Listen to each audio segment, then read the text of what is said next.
We're not getting many summer blockbusters this year, and with the news that Margot Robbie is going to star in a Pirates of the Caribbean movie, I decided to go back and rank all the movies from one of my favorite childhood franchises. So let's go.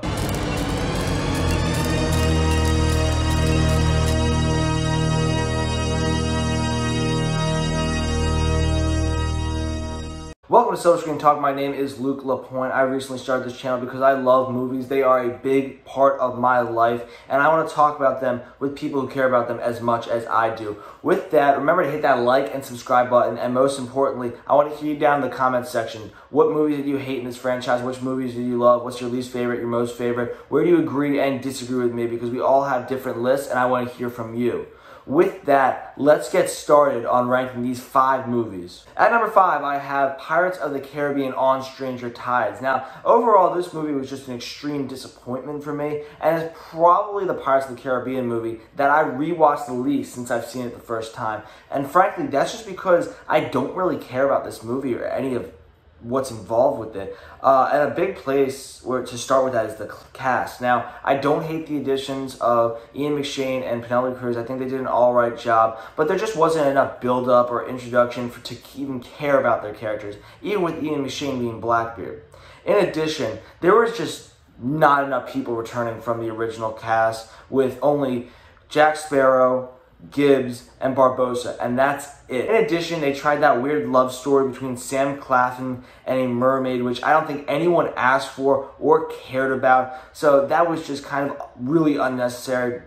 Not to mention, we don't get any Black Pearl action in this movie, which was really disappointing for me. Now, there was some good action, but there was also too much of it. It was just a very loud movie that was trying to make up for a very thin script and unoriginal plot, and it didn't add anything to the Pirates universe that we love. At number 4, I have Pirates of the Caribbean, Dead Men Tell No Tales. Now, this was not a great movie either, but it was more fun than On Stranger Tides for me, and also more lighthearted. I enjoyed Javier Bardem as Salazar, as unoriginal as he was. He still does a great job as an antagonist, as a villain. He always has. And our young newcomers to the cast, they did a good job capturing that kind of spark and that energy that usually is supposed to be in the Pirates franchise. And there was also, I really thought the sacrifice of one of our veteran characters was necessary, and it was well done.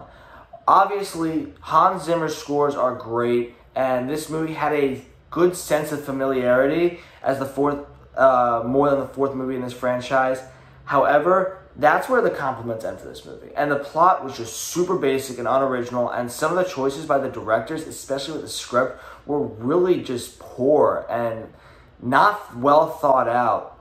I mean, the way they wrote Jack in this movie was not right. He did not have the spark that he usually did, and also some of that, unfortunately, and it hurts me to say this, lies with Johnny Depp. I know there was all those horror stories of when they were shooting, he would show up drunk. I think he was having a lot of issues in his marriage with Amber Heard then, so he was just not himself then, and it just took a lot out of this movie because Jack was just not the same.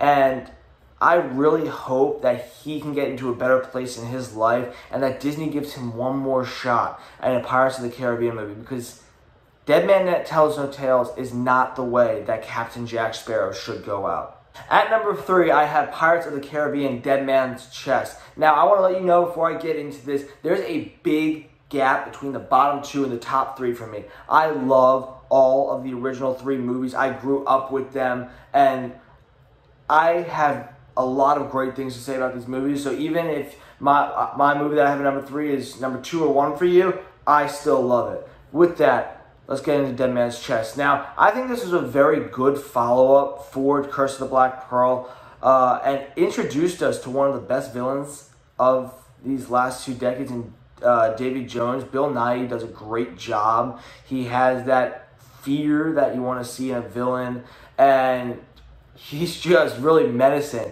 Not to mention, with him, the Flying Dutchman and his entire crew, the CGI, the special effects are incredible. I mean, there is nothing fake about Davy Jones in the movie. He feels so real, tentacles and all. And It also brings along a very interesting plot that dives into this pirate universe more and also into Jack Sparrow's history. And you have some very good emotional moments, bringing in Bootstrap Bill to have those moments with Will Turner. And also that allows us to have more tension between our main group as Jack, Norrington, Will Turner. They all have different motivations, so that creates a rift in the third act of the movie. In addition, the action was not enough. That's where I have this at number 3, because there's not enough action. You have the Ila Cruces scene with all that action with the wheel and all that. That was great, but other than that, there wasn't much action to be seen. And at times, the plot can get a little complicated, so can be a little hard to follow. But other than that, I love this movie, but it does sit at number 3 for me. At number 2, I have Pirates of the Caribbean at World's End. Now, when this movie came out in 2007, this was like the Avengers level epic. And it was epic on every scale, and it's honestly one of my favorite movies to rewatch. Now, this is a movie where people can have legitimate complaints on multiple aspects, but frankly, I do not care. People can complain about the convoluted plot, the long runtime, or some of the weird scenes that happen in Davy Jones' locker, but I overlook those. I do not care what people say because I love this movie. Johnny Depp is peak Jack Sparrow in this movie and has so many great character moments, especially towards the end. I love what they did with Will and Elizabeth. This movie has some really funny moments and the action is epic. The Singapore scene is really fun and it's just a little taste test to what we get later in the movie. And that Maelstrom battle, for my money, is one of the best and coolest final action scenes that we've gotten in a long time. And I love it. It's just so much fun. It's a roller coaster of emotions. And part of that is because of Hans Zimmer. This is Hans Zimmer at some of his best because he had to bring this music to an epic level. And he does. Like I said, in that Maelstrom scene, some of his score is just incredible, as he always is. And I think that At World's End, despite its criticisms, all that stuff, is still an amazing movie that I think a lot of people like when you look on the internet. So that's why it's at number 2 for me. But at number 1, I have Pirates of the Caribbean, The Curse of the Black Pearl, the one that started it all. This movie was such a monumental one for both Disney and the pirate franchise in general, as it seemed like in the past, it was so hard to get the pirate genre right, and you had failures like Cutthroat Island, and honestly, I can't think of any big pirate movies before Curse of the Black Pearl that hit it. And this one was almost perfect on so many levels. It introduced us to one of the most memorable movie characters in Jack Sparrow. It had some amazing characters with Will, Barbossa, and some great side characters like Pintel and Ragetti. Even though they're antagonists, they're villains, they still have some really funny moments.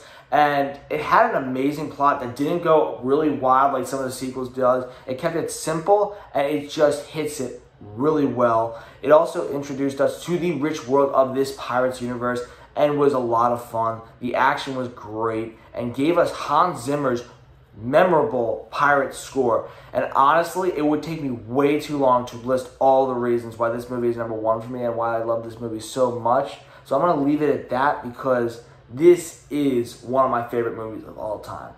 And that's it. That's all I've got for you today. Make sure to hit that like and subscribe button. And also, leave your thoughts in the comments section. What pirate movies did you hate? What Pirates of the Caribbean movies did you love? What's your list? Because I want to see what people think about this franchise, as I love it a lot. It was a big part of my childhood.